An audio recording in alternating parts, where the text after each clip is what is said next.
தெய்வீக வழி சேனல் நேயர்கள் அனைவருக்கும் வணக்கம். வணக்கம். மன்னார்குடியின் ஆன்மீக ஜோதிடர் ஜோதிட ஞானி மனோகரன் ஐயாவை சந்திக்கிறோம். 2025ஆம் ஆண்டு விருச்சக ராசிக்கு எப்படி இருக்கு ரொம்ப துல்லியமா ஐயா சொல்ல போறாங்க. விருச்சிக ராசிக்கு விருச்சிகனா சேலு ஒன்றும் பயம் இல்லை. பயணத்தில் உள்ள 90% பேருக்கு 100% பயணத்தை வெளிநாட்டில் உள்ளவங்களுக்கு காசு கொட்டும். விருச்சிகங்கிறது செவ்வாய் படம். நமக்கு பார்க்கணும் தொழில் வருமானம் ஓடி பயணத்திலே கிடக்க வேண்டியதுதான். ஆனால் காசு நிறைய வரும். வெளிநாட்டு பயணத்தில் இருக்கவங்க ஆமாம், பிள்ளைங்கள்லாம் அற்புதமாக மனம் எழுதி இருப்பாங்க. இந்த விருச்சிக ராசிக்காரங்களுக்கு இந்த ஒரு வருஷம் திருமண தடை ஏற்படும். தடை ஏற்படும். ஆமாம், அப்படி மூத்தலை வேணா எழுதிட்டு ஒரு வருஷம் தாண்டி 2026 கல்யாணம் வச்சுக்கலாம். நல்ல பொண்ணு முயற்சி பண்ணுங்க. இதான் பொண்ணு இதான் மாப்பிள்ளை ஃபிக்ஸ் பண்ணி வச்ச வேண்டியதான். ஆனால் திருமணம் வேண்டாம். திருமணம் பார்க்கணும்னா அவ்வளோ சிறப்பு இல்லை. சரி, இந்த 2026ஆம் ஆண்டு வேலைன்னு வேலையிலேயே முடிக்கணும். அந்த அளவுக்கு அதிகம் உண்டு. ஆணாக இருந்தாலும் சரி பெண்ணாக இருந்தாலும் பயணத்தில் வெற்றி உண்டு. பூரிய சொத்து இவருக்கு நெருக்கடி கொடுக்கும். இந்த வருஷம் பூரிய சொத்து மெனக்கடாதீங்க. தகப்பன் மார்க்கத்தில் தொல்லைகள் வரும். ஆனால் தகப்பன் மார்க்கத்தில் இந்த பங்காளி வகையில் குலதெய்வ வழிபாட்டில் பணத்தை கொடுத்துட்டு நீங்கள் ஒதுங்கிடுங்க. ஒதுங்கக்கூடாது. கையில் காசு கொடுத்தாலே போதும். ஏன்னா அங்கே காது குத்த போகிற இடத்துல கலகம் வரும், குழப்பம் வரும், மனசு கஷ்டமாக இருக்கும். ஆமாம், விருச்சிக ராசிக்காரங்களுக்கு பணம் மெத்த தான் இந்த ஆண்டு பண வரவு பல வகையில் வரும். சரிங்க. விருச்சிக ராசிக்காரங்களுக்கு சகோதரசானத்தை பற்றிலாம் அதனால் லாபம் உண்டு, சௌரியம் உண்டு, சந்தோஷம் உண்டு. தொழிலில் ப்ரொமோஷன் கிடைக்கும். விருச்சிக ராசிக்காரங்க குடும்பமான வரைக்கும் வெளிநாடு தான் அந்த ஆண்டு. சரி, இங்கே வெளியூரில் போய் சம்பாதிக்கிறவங்களுக்கு தொழில் ப்ரொமோஷன் கிடைக்கும். பதவி உயர்வு கிடைக்கும். மேலதிகாரி 2 பேர் நமக்கு பக்காவாக இருக்கும். 2 மூட்டை தூக்கிட்டு 1 மூட்டை கூலி கொடுப்பா. அந்த மாதிரி கிடையாது. 2 மூட்டை தூக்கிட்டு 10 மூட்டை கூலி கிடைக்கும் நமக்கு. சூப்பர். அந்த அளவுக்கு வாய்ப்பு இருக்கு. குறைந்த முயற்சியில் அதிக வருமானம் கிடைக்கும். அதே போல உடல்நலம் எப்படி இருக்கு? உடல்நலத்தை பற்றி பயப்படாங்க. உடம்பு டயர்டு கொடுக்க மாட்டாரு. ஏன்னா வேலை பார்க்கறனால உடம்பு டயர்டு கொடுக்கும். ஓய்வு இருக்காது. பொழுது ரவுண்டி தான் காமிக்கும். உடம்பு அசதியை பற்றி பயப்பட அவசியம் இல்லை. இந்த காசு நமக்கு மன மகிழ்ச்சியை கொடுக்கும். சரி, கடவுள்லாம் பேசுவார். விருச்சிக ராசிக்காரருக்கு சிவன் குருவெல்லாம் பேசுவார். முருகன் குரு தான். முருகனோட பேசுவார். சில பேர் என்ன பண்ணாங்க, விருச்சிக ராசிக்காரங்க வடக்க உள்ள முருகன் ஸ்தலத்துக்கு போயிட்டு வர வாய்ப்பு உண்டுங்க. இப்போ மறுநாள் நம்ம பேசுகிறோம் வச்சிங்களேன். வடக்க உள்ள முருகன் ஸ்தலம்னா இப்போ வடபழனி திருத்தணி இல்லை வீட்டுக்கு வடக்க அப்படின்னு பார்க்கணுனாக்கா நம்ம இது சுவாமிமலை. ஆமாம், அதாவது அவங்க இருக்கிற இடத்துலேருந்து வடக்கு பக்கம் முருகன் நல்லா பேசுவார். போகாமல் இருக்கவே முடியாது. மனசை போன்னு தூண்டும். முருகன் ஆலயம் செல்வது சால சிறந்தது. ஆமாம், சால சிறந்தது. விருச்சிக ராசிக்காரங்களுக்கு யார் உதவி செய்யணும்? 2 பேர் உதவி செய்வாங்க. அரசாங்க அனுகூலங்கள் பெரிய மனுஷன் 2 பேர் உதவி செய்வாங்க. சரி, இந்த விருச்சிக ராசிக்காரங்களுக்கு பொறுத்த வரைக்கும் பார்க்கணும்னா பிள்ளைங்களால் வயதான காலத்தில் பிள்ளைங்களால் லாபம் உண்டு. சரி, பிள்ளைங்களால் மேன்மை உண்டு, லாபம் உண்டு, சௌகரியம் உண்டு. நம்ம அசால்ட்டாக ஒரு வேலை பார்த்தா கூட அந்த வேலையில் பார்க்கணும் நம்ம யோகத்தால் நமக்கு பிரைஸ் விடுவோம், வெகுமதி கிடைக்கும். சரி, வேலை கவனம் தேவை தான். எதார்த்தம் வேலை பார்ப்போம். அது நமக்கு நல்லபடியாக இப்போ மேலதிகாரிட்ட நல்ல பேர் கிடைக்கும். சரி, விருச்சிக ராசிக்காரர்களுக்கு பொறுத்த வரைக்கும் பார்க்கணும் விரயத்தை பற்றி கவலைப்பட அவசியம் இல்லை. விரயம் உண்டா? விரயம் உண்டு.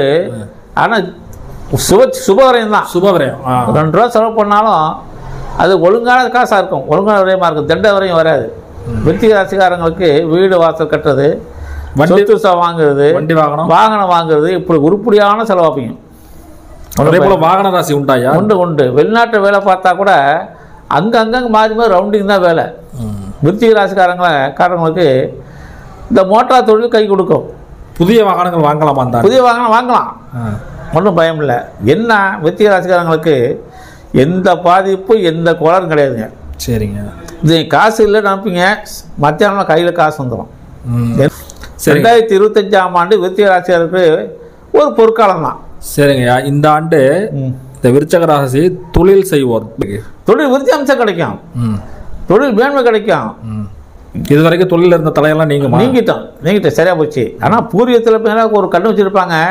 பூரியத்தில் இந்த ஆண்டு நீங்கள் மிளக்கடாய்ங்க. பங்காளி மார்க்கத்தில் கொஞ்சம் கவனம் தேவை. தகப்பன் மார்க்கத்தில் ஒன்றும் பயப்பட அவசியம் இல்லை. விருச்சிக ராசினா தொழிலால் சுகம் உண்டு, சௌரியம் உண்டு, சந்தோஷம் உண்டு, கையில் காசு உண்டு, அனைத்தும் உண்டு. சரிங்க, தாய் தந்தையருக்கு எப்படியா இருக்கு? ஈன்ற தாய்க்கு எவ்வளோ பயம் இல்லை. சில பேருக்கு தாய்க்கு கட்டு அடிக்கடி ஏற்பட்டுருக்கோம். சரி, ஒன்றும் பயம் இல்லை. அடிக்கடி செத்து பழச்ச கதை. தகப்பனை பொறுத்த வரைக்கும் ஒன்றும் பயப்பட வேண்டிய அவசியம் இல்லை. ஆனால் நம்ம பெற்ற தாய் தகப்பன்லாம் விருச்சிக ராசிக்காரங்களுக்கு அவங்க பட்ட பாடு நமக்கு இல்லை. அவ்வளவு உயிரை போராடி நம்ம வளர்த்து ஆளாக்கிட்டாங்க. சரி, ஒன்றும் பயம் இல்லை. சரிங்க. விவசாயம் மேன்மை அடையுமா? 4ஆம் இடம் விவசாயம் மேன்மை உண்டு. 4ஆம் இடம் விவசாயத்தில் விருச்சிக ராசியில் மேன்மை உண்டு, லாபம் உண்டு, சௌரியம் உண்டு, எல்லாமே மேன்மையாக தான் உண்டு. அதே போல உடல்நலம் நல்லா இருக்குன்னு சொல்லி நல்லா இருக்கும். சகோதர சாணம் உதவி செய்வாங்கன்னு சொல்லிட்டீங்க. சகோதரர்கள் லாபம் உண்டு. லாபம் உண்டு. ஆமாம், கீழே வேலை பார்க்குறாங்க லாபம் உண்டு. சகோதரர்கள் லாபம் உண்டு. நண்பர்களால் ஃப்ரெண்ட்ஸ் அப்படின்னு பார்க்கலாம். அவர்கள் தனம் உண்டு. அவங்கள்ட்ட 10 ரூபா இன்னொரு 10 ரூபா எவ்வளோ கடன் வாங்கி கொடுப்பான். அந்த மாதிரி யோகமான ஒரு காலகட்டம். ஐயோ நமக்கு ஒரு நெருக்கடி வந்தாக்கா சகோதரன் பாலிசாக ஒதுங்கணும், அந்த மாதிரிலாம் கிடையாதுங்க. சகோதரன் வந்து நமக்கு ஹெல்ப் பண்ணுவார். நண்பர்கள் உதவி செய்வாங்களா? நண்பர்கள் உதவி செய்வார்கள், சகோதரர் உதவி செய்வார்கள். அப்பா பார்க்கறதுல பங்காளி தான் கொஞ்சம் கவனம் தேவை. அப்பா வகையில் பங்காளி கவனம் தேவை. அப்பா, சித்தப்பா, பெரியப்பா, அந்த இதெல்லாம் பார்க்கணும். அந்த பங்காளி வகையில் கொஞ்சம் நம்ம அந்த ஒரு மட்டும் போடாமல் இருக்கணும். குலதெய்வ அருள் உண்டாயா? குலதெய்வ அருள் உண்டு. விருச்சிக ராசிக்காரங்களாம் பணம் பட்ட போட்ட சாமி நல்லா பேசும். பட்ட போட்ட சாமினா வீரன் ஐயனார், கருப்பண சாமி, இதெல்லாம் நல்லா பேசும். மாரியம்மா, காளியம்மாலாம் பட்ட போட்டு அது நல்லா பேசும். சரிங்க. நீர் ராசி இருக்கு. நீர் பிஸ்னஸ் பண்ணலாம். தண்ணி பிஸ்னஸ்லாம் வாட்டர் சப்ளை பண்ணிட்டாங்க இல்லையா, அது செய்யலாம். இந்த ஆண்டு வெற்றி. இந்த ஆண்டு வெற்றி. காதல் மனம் எந்த காதல் மனம் அப்படின்னு பார்க்கணும், கை கொடுக்கும். நல்ல கேள்வி, அருமையான கேள்வி. காதல் மனம் கை கொடுக்கும். நம்ம சில பேருக்கு அப்படி இருப்பாங்க. சில பேர் மறுமனைவியால் பார்க்கணும் கூட லாபம் உண்டு. அதுதான் கேட்குறேன். ஏன்னா சில பேர் வீட்டு எதிர்ப்பு தெரிவிப்பாங்க. வீட்டு தெரிவிக்கப்பட்டாங்க, ஆளை விட்டா போன்னு இருப்பாங்க. வீட்டில் உள்ள சௌரியம் எடுத்து செஞ்சிடறோம். சரி, நம்ம கையில் காசு புழக்கதை பார்த்துட்டு மறுமனைவி ஒன்று வந்தால் கூட வச்சுக்க சொல்லலை, வந்தால் நமக்கு ஒன்றும் பாதிப்பு இல்லை, கௌரவம் போகாது. ஆமாம், அவங்க எவ்வளோ நன்மை தான் ஏற்படும். நன்மை ஏற்படும். விருச்சிக ராசி குழந்தைகள் நல்லா படிப்பாங்களையா? பக்கான குழந்தைங்க, பிராமண குழந்தை மாதிரி படிப்பில் மூழ்கி இருப்பாங்க. இப்போ எல்லா குழந்தையும் இப்போ படிக்கிறாங்க, பிராமண குழந்தைன்னு இல்லை. இருந்தாலும் அவங்க வந்து இன்னும் கொஞ்சம் படிப்பில் ஈர்ப்பு நல்ல சக்தி இருக்கும். அந்த அளவுக்கு மைண்டு பிள்ளைங்க. குழந்தைகள் அறிவில் வல்லமை உண்டு, கல்வியில் வல்லமை உண்டு. மிலிட்ரி, இராணுவம், அங்கேயும் பார்க்கலாம் செழிப்பு செல்வாக்கு உண்டு. இராணுவத்திலும் மன மகிழ்ச்சி உண்டு. அங்கே உள்ளவங்க ஜாலியாக இருப்பாங்க. சரி சரி. ஆமாம், இந்த ஆண்டு வந்து போலீஸ், இராணுவம் எல்லாம் பக்காவாக இருக்கும். இவங்கெல்லாம் விருச்சிகத்தில் தான் வருவாங்க. ஏன்னா செவ்வாய் மணாலியே யூனிஃபார்ம் போட்டாங்க. வீரர்கள். ஆமாம். சரிங்க. இது வரைக்கும் எங்கள் நேயர்களுக்கு ரொம்ப அற்புதமாக இந்த விருச்சிக ராசி 2025ஆம் ஆண்டு எப்படி இருக்குன்னு ரொம்ப தெளிவாக சொன்னீங்க. நேயர்கள் எதாவது சந்தேகங்கள் இருந்தால் ஐயாவோட நம்பரை நான் கீழே கொடுக்குறோம். நீங்கள் டேரெக்டாக கால் பண்ணி கேட்டுக்கலாம். நான் சொல்கிறேன். சந்தேகங்கள் இருந்தால் ஐயா ஃபோன்லேயே சொல்லுவாங்க. ஆமாம், நீங்கள் கிளியர் பண்ணிக்கலாம். ஆமாம். மீண்டும் அடுத்த ஒரு நல்ல ராசியில் சந்திப்போம் ஐயா. நன்றி, வணக்கம் ஐயா. நன்றி, வணக்கம். நன்றி, வணக்கம். சரி.